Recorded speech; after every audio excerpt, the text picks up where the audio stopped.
Había una habitación en mi casa donde nunca podíamos entrar. Papá decía que era su oficina. Mamá respetaba su privacidad. Durante 16 años esa puerta permaneció cerrada. Hasta que el FBI la derribó y encontraron los recuerdos que mi padre guardaba de sus 9 víctimas. Esta es mi historia. Imagina por un momento que toda tu infancia, cada recuerdo feliz, cada momento familiar ha sido una mentira. Que el hombre que te enseñó a andar en bicicleta, que te leía cuentos antes de dormir, que asistía a tus juegos de fútbol, ese mismo hombre había terminado con la vida de 9 personas inocentes. Esta es exactamente la realidad que tuvo que enfrentar el usuario de Internet que decidió abrir su corazón al mundo en una de las confesiones más desgarradoras jamás compartidas en la red. Según su testimonio, creció en lo que parecía ser una familia estadounidense típica de los años 90. Su padre trabajaba en ventas, lo que explicaba sus frecuentes viajes de negocios. Siempre estaba fuera 2 o 3 días a la semana, escribió. Mamá decía que papá trabajaba muy duro para darnos una buena vida. Los domingos eran sagrados. Barbacoas en el patio trasero, su padre con su delantal de rey de la parrilla contando chistes malos mientras volteaba hamburguesas.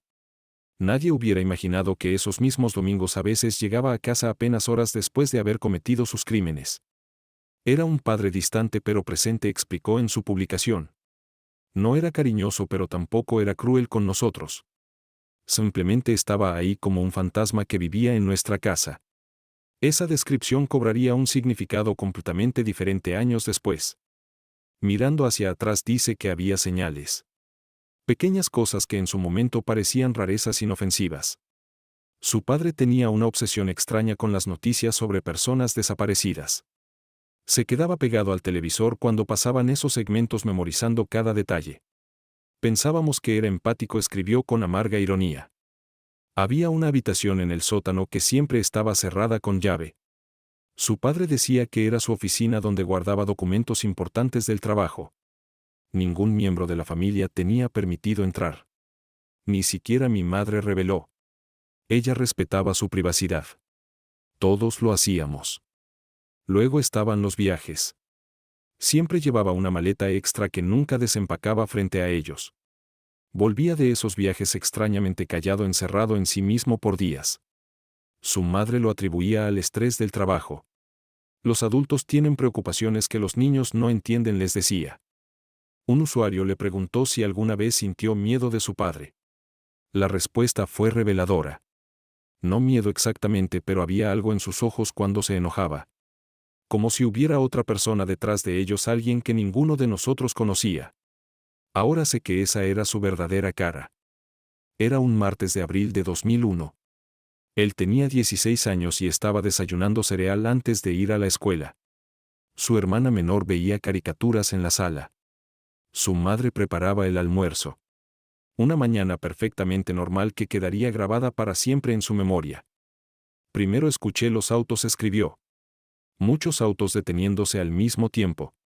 Miré por la ventana y vi vehículos negros rodeando nuestra casa. Antes de que pudiera procesar lo que pasaba, comenzaron los golpes en la puerta. Su madre fue a abrir. Docenas de agentes del FBI entraron como un río negro llenando cada espacio de su hogar. Su padre estaba en la ducha. Lo sacaron esposado con solo una toalla. Lo último que me dijo fue: cuida a tu madre y tu hermana. Ni siquiera me miró a los ojos. Los agentes fueron meticulosos. Cada habitación fue registrada. Cuando rompieron la cerradura del sótano, su madre se desmayó. Él corrió a ayudarla, pero un agente lo detuvo. ¿No quieres ver lo que hay ahí abajo, hijo?, le dijo. Hasta el día de hoy agradece ese acto de compasión. Durante las siguientes horas su casa se convirtió en una escena del crimen. Sacaron cajas y cajas de evidencia. Encontraron lo que buscaban: trofeos de sus víctimas. Identificaciones, joyas, mechones de cabello.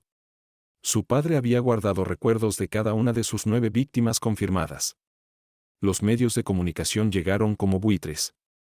En cuestión de horas su casa estaba rodeada de cámaras y reporteros. Su vida privada se convirtió en un espectáculo público. Vi mi foto de la escuela en las noticias nacionales, recordó. Con el titular "Hijo del monstruo". Los detalles de los crímenes fueron devastadores. Su padre había matado a 9 mujeres entre 1995 y 2001. Todas tenían entre 20 y 30 años. Todas tenían cabello castaño largo. Todas fueron estranguladas. El FBI sospechaba que podría haber más víctimas, pero nunca pudieron probarlo. Lo más perturbador fue descubrir que algunos de los asesinatos coincidían con momentos familiares importantes. Una de las víctimas murió el día de mi cumpleaños número 12, reveló. Recuerdo que llegó tarde a mi fiesta.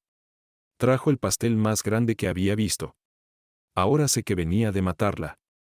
Su madre entró en estado de shock. No habló durante semanas. Su hermana de solo 11 años no entendía por qué papá no volvía a casa. Tuvieron que mudarse con la abuela esa misma noche. Nunca volvieron a esa casa. Un usuario le preguntó cómo era posible que su madre no supiera nada. Mi madre era una mujer tradicional, explicó. Creía en la privacidad del matrimonio.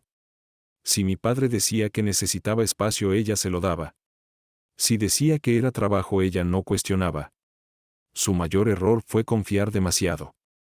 El juicio duró 6 meses. Cada día era una tortura.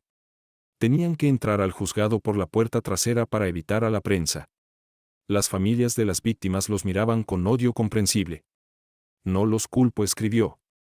Si yo estuviera en su lugar, probablemente sentiría lo mismo. Su padre se declaró culpable de todos los cargos.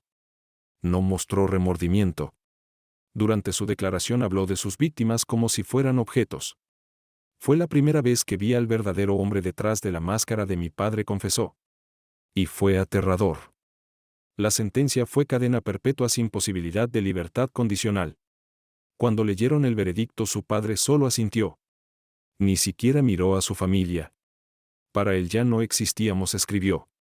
Éramos parte de su fachada y ya no la necesitaba. Su madre lloró durante todo el juicio. Su hermana desarrolló ataques de pánico. Él mismo comenzó a tener pesadillas donde veía a las víctimas. Sus caras estaban en todos los periódicos. Las memoricé sin querer. Hasta hoy podría dibujar cada una de memoria. Después del juicio, el FBI les ofreció nuevas identidades. ¿Era eso o vivir con la marca del apellido de un asesino serial por el resto de sus vidas? La decisión fue fácil. Dejamos de existir, escribió. Las personas que éramos murieron ese día. Se mudaron a otro estado. Nuevos nombres, nuevas historias, nuevas vidas. Su madre se convirtió en viuda. Su padre había muerto en un accidente de auto. Era más fácil que explicar la verdad. Aprendí a mentir sobre mi vida antes de aprender a conducir, confesó. La adaptación fue brutal. Cada vez que alguien preguntaba sobre su familia, tenía que recordar la historia falsa. Cada vez que llenaba un formulario, usaba un nombre que no sentía suyo. Viví años sintiéndome como un impostor en mi propia vida. Su hermana lo manejó mejor. Era más joven, más adaptable. Pero él llevaba 16 años de recuerdos reales que tuvo que enterrar. Perdí mi identidad, mis amigos, mi historia. Todo por los crímenes de un hombre que ya ni siquiera podía llamar padre. Los años siguientes fueron una mezcla de terapia y supervivencia. Cada terapeuta reaccionaba diferente cuando les contaba mi historia, escribió. Algunos no me creían. Otros no sabían cómo ayudarme. Tardé años en encontrar uno que realmente entendiera. Las relaciones románticas eran imposibles. ¿Cómo le dices a alguien que amas que tu padre es un asesino serial? Lo intenté una vez, reveló. La persona que creí que me amaba me dejó esa misma noche. Dijo que no podía mirarme sin pensar en lo que él había hecho. Un usuario le preguntó si alguna vez consideró el suicidio. Cada día durante los primeros 2 años, admitió. Me preguntaba si llevaba su maldad en mis genes. Si algún día me convertiría en él. La terapia me salvó la vida. Lo más difícil era ver documentales o películas sobre su padre. Hollywood hizo 2 películas sobre él, escribió. En ambas mi familia apenas existe. Somos notas al pie en la historia del monstruo. Nadie piensa en nosotros como víctimas también. En 2019 recibió una carta. Su padre estaba muriendo. Cáncer terminal. Quería verlo una última vez. Estuve 3 días decidiendo, escribió. Al final fui. Necesitaba respuestas. La prisión de máxima seguridad era exactamente como la imaginaba. fría gris sin vida. Su padre estaba irreconocible. El cáncer lo había consumido. Parecía un esqueleto con piel, describió. Pero sus ojos seguían siendo los mismos. Vacíos. La conversación duró exactamente 17 minutos. Su padre no pidió perdón. No mostró arrepentimiento. Solo quería saber si su madre había vuelto a casarse. Le dije que sí, aunque era mentira, confesó. Quería que supiera que ella había seguido adelante, que él no la había destruido completamente. Antes de irse le hizo la pregunta que lo había atormentado por años. ¿Por qué? La respuesta de su padre fue escalofriante en su simplicidad. Porque podía. Salí de esa prisión sabiendo que nunca obtendría las respuestas que buscaba, escribió. Algunos monstruos no tienen razones. Simplemente son. Su padre murió 2 años después. No fue al funeral. No había funeral. Fue cremado y sus cenizas fueron esparcidas en un lugar no revelado. El mundo es un lugar más seguro sin él, escribió. Pero sigue viviendo en mis pesadillas.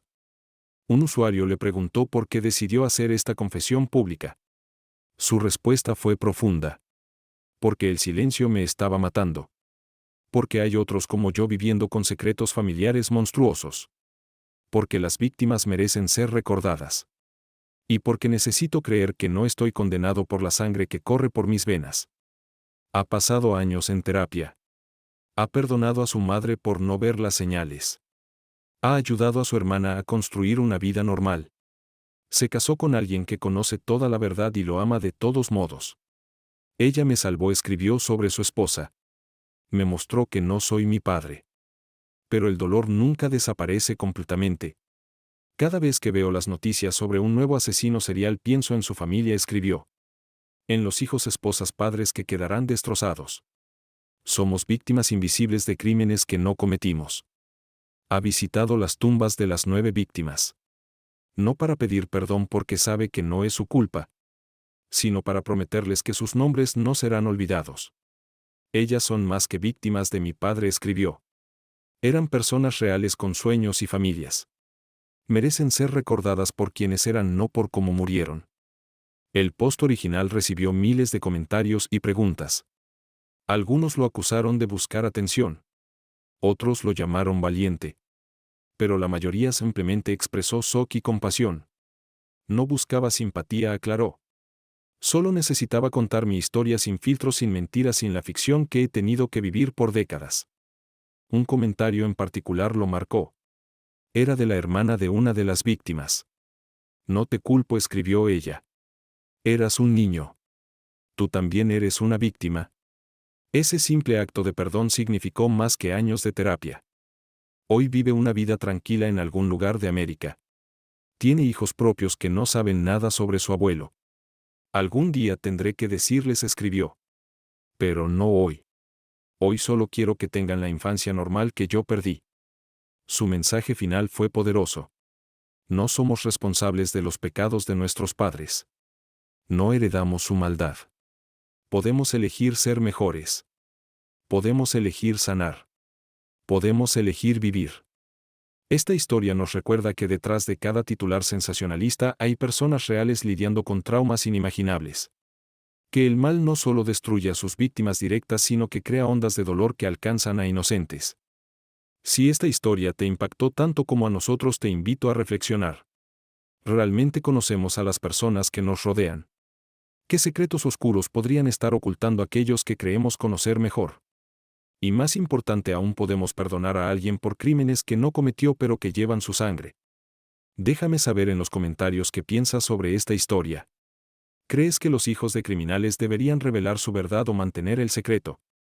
Y si quieres conocer más casos impactantes como este, asegúrate de suscribirte y activar las notificaciones.